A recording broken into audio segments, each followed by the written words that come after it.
حاضرین اور محترم خواتین، السلام علیکم ورحمۃ اللہ وبرکاتہ۔ میری آج کی گفتگو کا عنوان آپ کے علم میں آ چکا ہے، حقیقت و اقسام شرک۔ جہاں تک حقیقت شرک کا تعلق ہے، اس پر ہمارے ان اجتماعات میں کچھ گفتگو ہو چکی ہے سورہ لقمان کے دوسرے رکوع کے ضمن میں۔ میں نے عرض کیا تھا کہ جب حضرت لقمان نے اپنے بیٹے سے کہا کہ لا تشرک باللہ ان الشرک لظلم عظیم، اے میرے بچے اللہ کے ساتھ شرک مت کیجو، اس لیے کہ شرک بہت بڑا ظلم ہے۔ تو یاد ہوگا کہ میں نے عرض کیا تھا کہ ظلم کے معنی عربی زبان میں ہے وضع الشیء فی غیر محلہ، کسی چیز کو اس کے اصل مقام سے ہٹا دینا، کسی اور جگہ رکھ دینا۔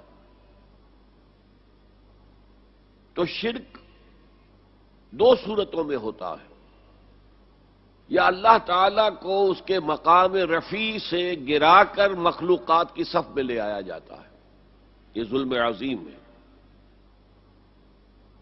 اور یا مخلوقات میں سے کسی کو اٹھا کر اللہ کے برابر بٹھا دیا جاتا ہے۔ دونوں شکلیں ظلم عظیم، بہت بڑی زیادتی، بہت بڑا ظلم۔ اس کی جو اقسام ہیں وہ ہیں اصل میں کہ جن کو سمجھنے کی ضرورت ہے۔ شرک کی اقسام ہمارے علماء نے مختلف انداز میں بیان کی ہیں۔ ایک شرک فی العقیدہ ہے، عقائد میں شرک۔ ایک شرک فی العمل ہے، عملی شرک۔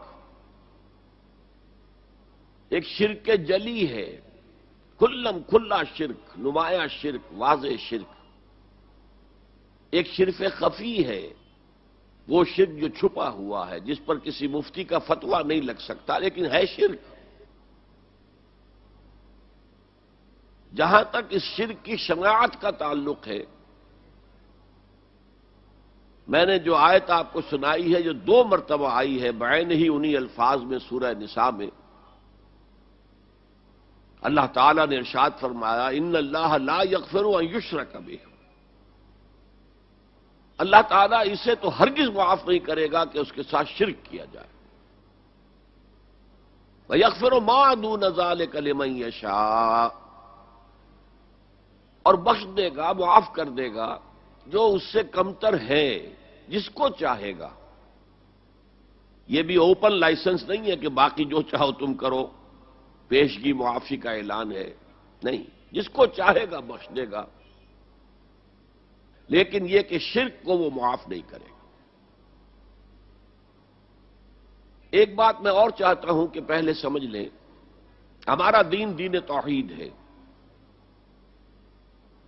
اور توحید کی ضد ہے، اینٹونیم ہے، اپوزٹ ہے شرک۔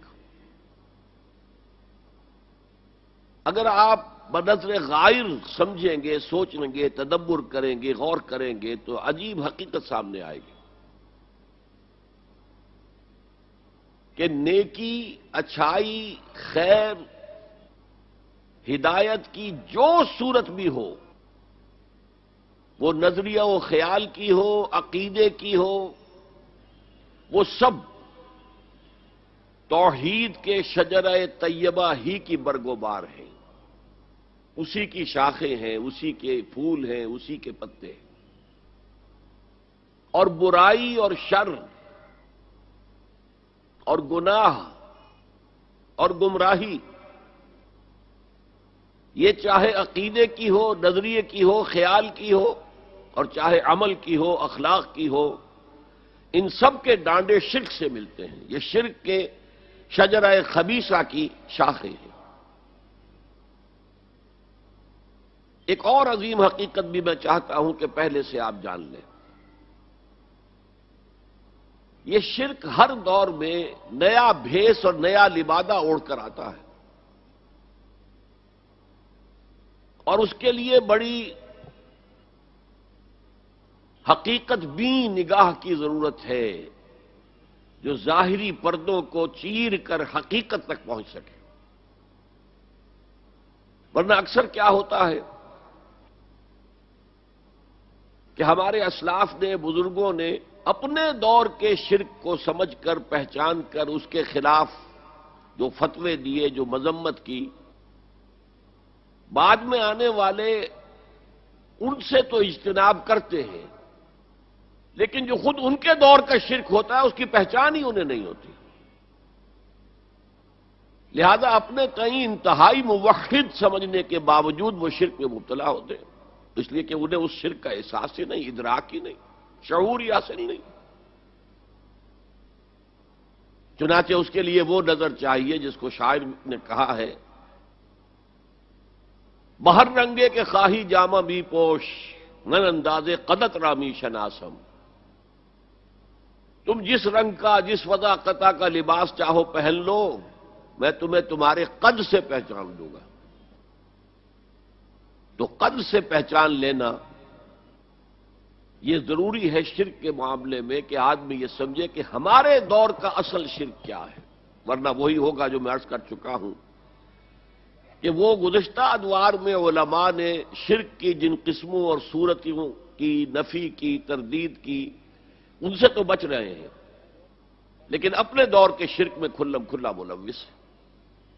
اب میں آ رہا ہوں، میں نے جو تقسیم کی ہے شرک کے اقسام کو سمجھانے کے لیے وہ ذرا مختلف ہے. وہ شرک فی العقیدہ اور شرک فی العمل وہ بھی اس میں آ جائیں گے، شرک جلی اور شرک خفی بھی اس میں آ جائیں گے. لیکن میرا بیان جو ہے وہ شرک کی 3 قسموں پر مشتمل ہوگا. شرک فی الذات، اللہ کی ذات میں کسی کو شریک کر دینا، یہ بدترین شرک ہے، عریاں ترین شرک ہے، اور اس شرک پر اللہ کا غضب بہت بھڑکتا ہے. دوسرا شرک ہے شرک فی الصفات. یہ ذرا ٹیڑھا معاملہ ہے کہ صفات کے لیے ہماری زبان میں جو الفاظ ہیں وہ محدود ہیں. وہی الفاظ اللہ کے لیے بھی مستعمل ہیں اور مخلوقات کے لیے بھی.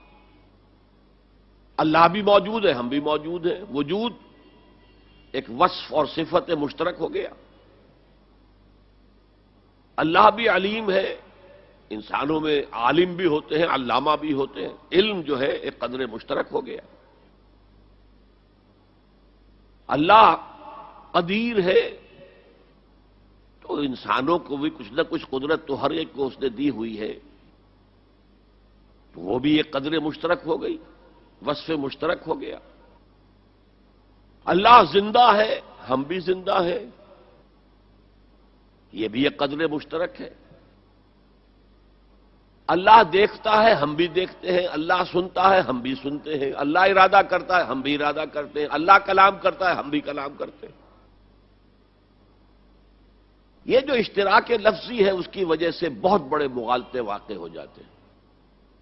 تیسرا شرک ہے شرک فی الحقوق. جو حق صرف اللہ کا ہے اس میں کسی اور کو شامل کر دینا.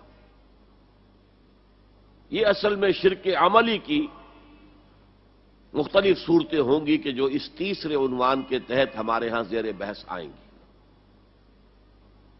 اب آئیے ہم ترتیب کے ساتھ چلتے ہیں. شرک فی الذات، یہ 2 قسم کے مذاہب میں 2 مختلف صورتوں میں ظاہر ہوا. عجیب بات ہے، آئرنی آف فیٹ جسے کہا جاتا ہے انگریزی میں، بڑی ستم ظرفی کی بات ہے کہ اس کی بدترین شکل ان قوموں میں پیدا ہوئی جو انبیاء اور رسل کے ماننے والے تھے. حضرت ابراہیم کے نسل کے لوگ جو عرب میں آباد تھے، حضرت اسماعیل کی نسل کے لوگ، وہ فرشتوں کو خدا کی بیٹیاں قرار دیتے تھے، اور ان کی اکثر دیویوں کے نام مؤنث ہے. اسی لیے لات، عزا عزیز کا مؤنث ہے، منات، لات. وہ یہ سمجھتے تھے کہ یہ فرشتے ہیں اور فرشتوں کو اللہ کو بہت بیٹیوں کی طرح عزیز ہیں، یہ اللہ کی بیٹیاں ہیں. یہ ہماری شفاعت کریں گی اللہ کے ہاں۔ تو یہ شرک فی الذات، اللہ کی بیٹی بنا دینا، ذات میں شریک ہو گئی۔ اولاد جو ہے تو ظاہر بات ہے براہمن کی اولاد براہمن ہوگی اور راجپوت کی اولاد راجپوت ہوگی، تو وہ تو گویا کہ آپ نے اس کو اس کی ذات میں شریک کر دیا، ہم پلہ بنا دیا، کفو بنا دیا، مد مقابل بنا دیا۔ یہی بیماری سب سے زیادہ شدید اور مکروہ ترین شکل میں حضرت عیسیٰ علیہ السلام کے پیرووں میں پیدا ہوئی۔ ایک محدود پیمانے پر یہودیوں میں بھی ایک دور میں یہ بیماری پیدا ہوئی، انہوں نے حضرت عزیر علیہ السلام کو خدا کا بیٹا قرار دیا۔ اس کی وجہ میں آپ کو بتا چکا ہوں کہ چونکہ حضرت عزیر کی جو دعوت توبہ تھی اس سے بنی اسرائیل میں ایک اصلاح کا آغاز ہوا، ان کے حالات بدلے، جس کے نتیجے میں اللہ تعالیٰ نے انہیں دوبارہ دنیا کے اندر عزت سے، طاقت سے، قوت سے سرفراز کیا۔ تو اس لیے حضرت عزیر کے بارے میں ان کے ہاں ظاہر بات ہے کہ پھر عقیدت اور محبت جو ہے ہونی ہی چاہیے تھی، اور یہ عقیدت و محبت کا غلو ہی ہوتا ہے کہ جو پھر اللہ کے بندوں کو، نبیوں کو، رسولوں کو، اولیاء اللہ کو اللہ کی اولاد یا اللہ کے کو اور طرح کے رشتہ دار قرار دے دیتا ہے۔ لیکن جس کیفیت کے ساتھ اس مرض کا ظہور ہوا ہے عیسائیوں میں، اس کی کوئی مثال دنیا کی تاریخ میں نہیں۔ ان کی تو گمراہی کا عالم یہ کہ وہ کہتے ہیں کہ عیسیٰ اللہ کا صلبی بیٹا ہے، صلبی، اس درجے وضاحت تاکہ کوئی استعارہ نہ سمجھا جائے اس کو۔ اگرچہ انجیل میں حضرت مسیح جب کہتے میرا آسمانی باپ، تو ساتھ ہی یہ بھی کہتے میرا اور تمہارا آسمانی باپ، تو یا تو مانو کہ پھر سب اللہ کے بیٹے ہیں۔ یہ باپ استعارے کے طور پر استعمال کیا گیا، جس سے والد پالتا ہے، پوستا ہے، اسی طرح اللہ تعالیٰ اپنی اولاد فرمایا ہے، حدیث میں آیا ہے الخلق عیال اللہ، تمام مخلوقات جو ہیں اللہ کے کنبے کے مانند ہیں، اللہ ان کا پالنے والا، پوسنے والا ہے۔ اس معنی میں میرا آسمانی باپ، میرا اور تمہارا آسمانی باپ۔ لیکن انہوں نے جو عقیدہ پھر بنایا صلبی بیٹا ہے اللہ کا، یہ انتہا درجے کی اللہ تعالیٰ کی شان میں گستاخی ہے۔ میں نے عرض کیا تھا قرآن مجید میں جتنا غضب اللہ کا، جتنا غصہ اس پر آتا ہے اور کسی طرح کے شرک پہ نہیں آتا۔ سورہ مریم میں فرمایا وَقَالُوا اتَّخَذَ الرَّحْمَنُ وَلَدًا لَقَدْ جِئْتُمْ شَيْئًا إِدًّا تَكَادُ السَّمَاوَاتُ يَتَفَطَّرْنَ مِنْهُ وَتَنشَقُّ الْأَرْضُ وَتَخِرُّ الْجِبَالُ هَدًّا أَن دَعَوْا لِلرَّحْمَنِ وَلَدًا وَمَا يَنبَغِي لِلرَّحْمَنِ أَن يَتَّخِذَ وَلَدًا۔ اگر اس کے لہجے کو آپ سمجھ سکیں، اس میں جو غضب مضمر ہے، چھپا ہوا ہے، اسے پہچان سکیں، کلام کی اگر شناخت ہو، وَقَالُوا اتَّخَذَ الرَّحْمَنُ وَلَدًا، انہوں نے کہا رحمان نے کسی کو بیٹا بنایا ہے۔ لَقَدْ جِئْتُمْ شَيْئًا إِدًّا، تم ایک بہت ہی خطرناک، خوفناک، بہت ہی گستاخی والی بات لے کر آئے ہو۔ اور وہ کتنی بڑی گستاخی ہے اللہ کی جناب میں، تَكَادُ السَّمَاوَاتُ يَتَفَطَّرْنَ مِنْهُ، اس گستاخی کی وجہ سے آسمان پھٹ پڑنے کو ہے، وَتَنشَقُّ الْأَرْضُ، اور زمین شق ہو جانے کو ہے، وَتَخِرُّ الْجِبَالُ هَدًّا، اور پہاڑ جو ہے وہ دھماکے کے ساتھ گر جانے کو ہے، أَن دَعَوْا لِلرَّحْمَنِ وَلَدًا، کہ ان بدبختوں نے اللہ کے لیے، رحمان کے لیے کسی کو بیٹا بنایا ہے۔ وَمَا يَنبَغِي لِلرَّحْمَنِ أَن يَتَّخِذَ وَلَدًا، اور اللہ کی شان کے شایان ہی نہیں ہے، رحمان کی شان کے شایان ہی نہیں ہے کہ وہ کسی کو اولاد بنائے۔ یہ بڑا باریک نکتہ ہے۔ اولاد کی ضرورت تمہیں ہوتی ہے، خواہش تمہیں ہوتی ہے، تمہیں معلوم ہے کہ ہم فانی ہیں، موت آئے گی تو ہمارا تو وجود ختم ہو جائے گا۔ اب اولاد کے ذریعے سے ہمارا ایک مانوی تسلسل برقرار رہے گا، ہمارا نام دنیا میں چلے گا، تو یہ تمہاری ضرورت ہے، رحمان کے شایان شان نہیں۔ وہ تو اس کی شان یہ ہے حی لا یموت ابداً ابدا، کبھی بھی اس کے اوپر موت طاری ہونے والی نہیں ہے، وہ الحی، لہذا اسے کوئی احتیاج ہی نہیں، لا ينبغی للرحمن ان يتخذ ولدا۔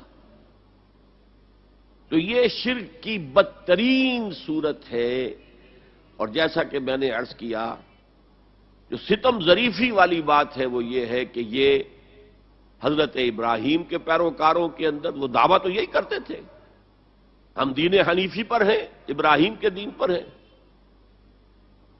اور پھر ایک محدود درجے میں یہودیوں کے ہاں حضرت موسیٰ کی امت میں،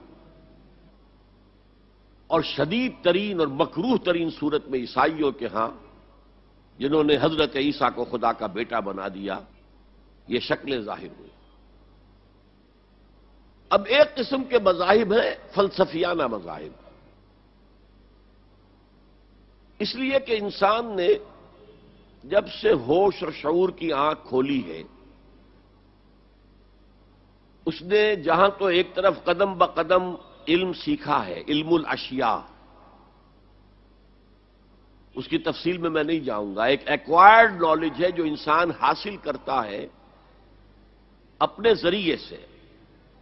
اللہ نے کان دی ہے سنو، آنکھیں دی ہیں دیکھو، مشاہدہ کرو، سنو، پھر جو سینس ڈیٹا ہے یہ اپنے اس کمپیوٹر میں فیڈ کر دو، جو اس کھوپڑی میں ہم نے رکھا ہوا ہے سپر کمپیوٹر، وہ اس سینس ڈیٹا کو پروسیس کرے گا، اس سے نتیجے نکالے گا، میموری کے اندر محفوظ کر دے گا۔ پھر اور دیکھو، اور سنو، اور غور کرو، نیا ڈیٹا جو ملا ہے اسے بھی پروسیس کرو، اس سے نتیجے نکالو، سابقہ نتیجوں کے ساتھ اس کو کمپیئر کرو، ٹیلی کرو، ان دو کے نتیجے سے کوئی اور تیسرا نتیجہ وجود میں آئے گا، اس سے بھی سٹور کر لو۔ اس طرح رفتہ رفتہ یہ جو مادی علوم ہیں، فزیکل سائنسز ہیں، ٹیکنالوجی ہیں، وہ اس طور سے بڑھی ہیں قدم بقدم قدم بقدم قدم بقدم قدم بقدم۔ پچھلے 200 سال اس زمن میں ایک بہت بڑا ایکسپلوژن ہے، بہت بڑا دھماکہ ہے، بہت بڑا بگ بینگ ہے کہ جو ان فزیکل سائنسز اور ٹیکنالوجی کے میدان میں ہوا ہے۔ لیکن ایک دوسرا علم جو ہے، انسانی عقل جو ہے، وہ وسیع تر اور عظیم تر حقائق سے بھی گریپل کرنے کی کوشش کرتی رہی۔ یہ کائنات کیا ہے، میں کون ہوں، کہاں سے ہم آئے ہیں، کہاں ہم جا رہے ہیں، ہمارا انجام کیا ہے۔ یہ تو معلوم ہے کہ ہم پیدا ہوئے تھے، میں 73 برس پہلے پیدا ہوا تھا، اس سے پہلے بھی معلوم ہے 9 ماہ اپنی والدہ کے پیٹ میں رہا تھا، لیکن اس سے پہلے بھی کوئی میرا وجود تھا، اور it was a bolt from the blue. پھر میں جو جا رہا ہوں یہ تو معلوم ہے۔ And our hearts though stout and brave, still like muffled drums are beating funeral marches to the grave۔ قدم بقدم میں اپنی قبر سے قریب تر ہوتا جا رہا ہوں۔ غافل تجھے گھڑیال یہ دیتا ہے منادی، گردوں نے گھڑی عمر کی ایک اور گھٹا دی، بڑھی نہیں ہے عمر، گھٹ رہی ہے۔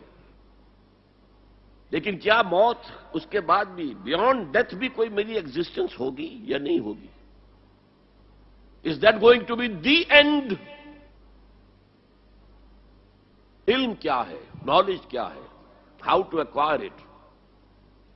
نیکی اور بدی کی کوئی حقیقت ہے یا ایسے ہی ہم نے بنا لی ہیں ڈھکوسلے؟ جیسے انگریزی کا محاورہ ہے، نتھنگ از گڈ اور bad, only thinking makes it so. کیا یہ صحیح ہے؟ یا نیکی اور بدی کی اقدار مستقل ہے، پرماننٹ ویلیوز ہیں؟ یہ سارے شعبے جو میں نے گنوائے ہیں، یہ در حقیقت فلسفے کے مختلف شعبے ہیں۔ کائنات کیا ہے، اس کی حقیقت کیا ہے، وجود کی حقیقت کیا ہے، یہ میٹا فزکس ہے۔ خیر و شر کیا ہے بھی کہ نہیں ہے؟ اگر خیر ہے تو اس پر آمادہ کرنے والی کون سی طاقت ہوگی اگرچہ اس میں نقصان ہو رہا ہو، اور شر اگر شر ہے تو اس سے روکنے والی کون سی طاقت ہوگی اگرچہ بظاہر اس سے فائدہ ہو رہا ہو، جھوٹ بولنے سے فائدہ ہو رہا ہے تو کون سی چیز روکے گی اسے جھوٹ بولنے سے؟ یہ ایتھکس کا مضامین ہے، یہ علم الاخلاقیات۔ علم کیا ہے، اس کی قسمیں کیا ہیں، ہاؤ ٹو ایکوائر دم، یہ ایپسٹیمولوجی کہلاتی ہے۔ یہ جو ہے فلسفے کی ایک اور شاخ ہے۔ تو یہ ساری چیزیں جو ہے یہ بھی انسان جو ہے کوشش کرتا رہا، گریپل کرتا رہا ان کے ساتھ کہ اس عقدے کو کسی طریقے سے کھولا جائے۔